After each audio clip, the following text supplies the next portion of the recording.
जरूर ऐसे जयकारा ना लगे बार बार हमको बस चाहिए हुआ है तुमके जीना चाहिए। क्या बात है हम सब भैया हो तुम लोग भैया क्या हो तो भैया हो ऐसे ना सबके सुना जाएगी चाहिए। ठीक बात तो भैया हो क्या बात है तू ही लोग भाई बड़े लोग यार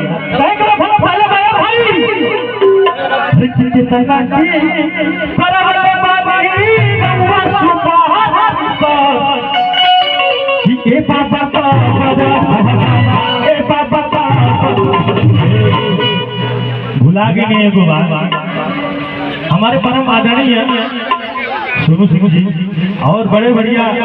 बिट्टू सिंह जी की वजह से हम यहाँ आए बाड़ी जो कि हमारे गार्जियन है बिट्टू सिंह जी ससाराम की धरती से और हम भैया को बाबा प्रणाम करते हैं। यहाँ पे आपको फूल माला नहीं दिखे ना हम स्वागत की होती है भैया को क्षमा चाहेंगे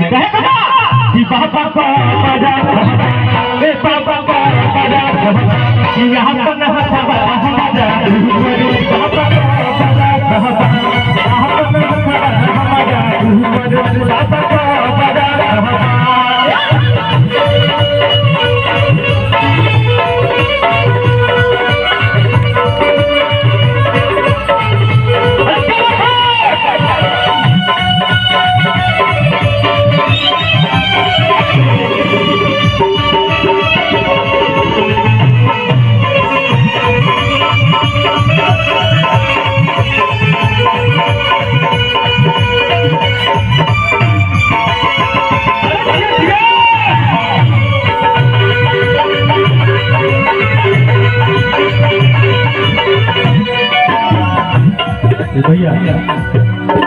हम बोला नहीं हो है हम बोला नहीं भैया बोला नहीं हो भैया बोला नहीं का